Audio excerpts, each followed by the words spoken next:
So I would be 3D modeling this particular feature, or let me say this particular isometric model. Let's break down this model into some specific features. I can say that I can see this particular cylinder which is hollow, and I can see this cross section of this particular block is in an inverted T. There are some extrude features out here, some extrude cut features out here, as well as this particular slope or inclined cut which you can see. And don't miss out on another point. As you can see, this particular object is symmetric via the mid plane of this particular center, the mid plane from the center of the cylinder. So I like to use this particular advantage that this particular figure provides. So let's go ahead and start with a sketch with our model. We will create a model. We'll create a new part under SolidWorks. We will go on the sketch, select right plane, and I will draw a construction line, and I will draw just simple blocks that are in the shape of an inverted T. Okay, so I should have ended up in the same point. So okay, so I rectified my mistake. I'll just select this line. I'll select the center line and this line, and the way I do it is by selecting this one line, shift hold the second line and the third line. You can do the same by even pressing control. I mostly do it by pressing control, since that particular button is far easier for me to reach. And I'll say symmetry. As you can see, this particular figure is somewhat symmetric now, and I will select this edge.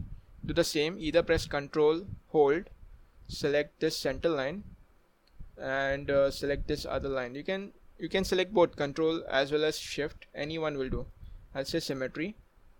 Now I'll go ahead and I'll dimension this. So what was your dimensions? Let's just go and have a look. So the width is 60. Height is 20, and this is 38, and the width is again 24. So let's just go ahead. This is 60, height is 20, and this is 38. So if you're wondering what the dimensions are, they are in mm. I like to dimension my parts in mm, and let's say that this is 24. Now I'll do one thing. I'll select this. It should have come out. Okay, I'll select this, Control hold, select this, and I'll say that they're collinear. So the way I'll do it is select this line and select this line, and I'll say that collinear, and that's it. We are done. Our particular diagram is fully constrained. We can exit, go to features, extrude boss space. Now I told you previously that the figure is somewhat symmetric from the center of the cylinder. So I will say, okay, so I will say blind. I like to change my direction, because I would like to do more features from the left hand side, since that is more visible to us, the left hand side. And what is the particular length or the extrude? It is, so since I'm going to mirror this particular entity, so I'll just need to select half of the total length, which is half of 90, that is 45, and I'm done with this. Now I'll go ahead, and since you've seen that inclined cut, I'll like to do that feature next. I'll select on sketch, and I'll select a particular plane. Let's select the front plane. I will go normal to the sketch, and I'll just draw this rough inclined line. Okay, so let me dimension this. So what was the dimension? So yeah, it's 50. So it is half of 50, that's 25. and we are fully constrained again. Let's go to features, extrude cut this time. I will say extrude cut through all, both, and here we are done. Now next I'll go ahead and feature this particular extrude which is there here on the inclined face. Let's see the dimensions provided. So we have the depth of the extrude which is 16, we have the height which is 45 and 36. So let's go ahead and draw this feature. We'll select the front plane again, we will draw a new sketch there, we will go to normal. I will select the line option and I will just make this particular sketch. Now let me just give some constraints. I will say that this is a vertical line, I'll say that this is a horizontal line, and let me just dimension this. So the very first dimension is the height. I didn't want you to dimension this, so I'll just delete this dimension.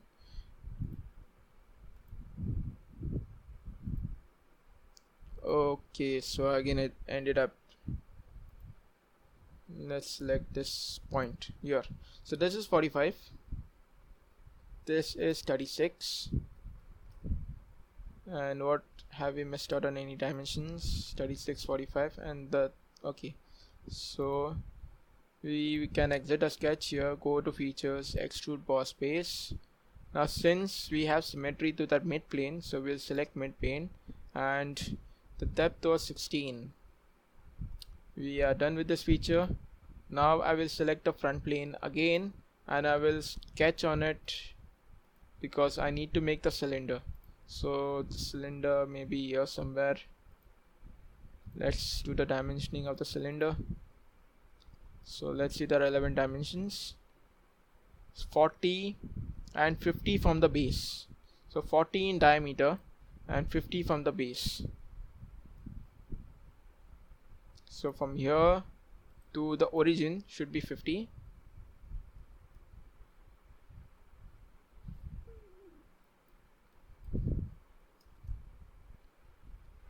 And now we can go ahead and extrude.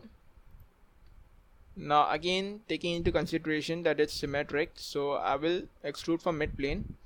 Let's see what the extrude is. So the depth of the extrude here is 44. So let's say this is 44. We are done. Now next I would like to go ahead and create a sketch over here. Okay, so let's go normal to the sketch. The reason that I'm creating a sketch over here is due to this fact that it has a cut over here. So as you can see that we have two dimensions stating the cut, and the width of the cut is 24, so that won't change. It's the same dimension from the inverted T, and this is 50 and this is 16. So since we are drawing from the center line, so it will be half of 50 and half of 16, that will be 25 and 8. So let's just dimension that. Okay, so before dimensioning I'll just draw this rough rectangle from this point to here, and I will dimension this. This will be 25 minus 8. Okay, we are done. And this will be 24. So we can exit a sketch since it's fully constrained. We can go ahead and extrude cut. I will just change the direction and I will say through all. Here we are. Now I can go ahead and I can mirror this entities. Before mirroring, I would like to select the plane from which I should mirror. So I can even select the right plane. So I can mirror via the right plane. Now the features to mirror. So I'll select this particular feature. I will select the cut and I will select this particular inverted T. So we are done. Okay, so I couldn't. Okay, so let's go ahead and edit a feature. We have not selected this plane where we did the cut. So now it is proper. Now we can go ahead, select this face, sketch on it. I will go normal to it and I will draw a cylinder or a circle. Let me, okay, I found the center of the cylinder, and let me dimension this particular circle. So as you can see that the dimension over here is 16. I'll just say 16, and we are very much done with it. You can exit the sketch, and I can go ahead and say extrude cut. I can keep it 44, or you can even change it through all, since 44 is the length of this cylinder. So I'll keep it that, and I guess we have completed our model. We will go ahead and double check. Oh yeah, we have completed our model. There are no left out features. So this is how a model should turn out to be.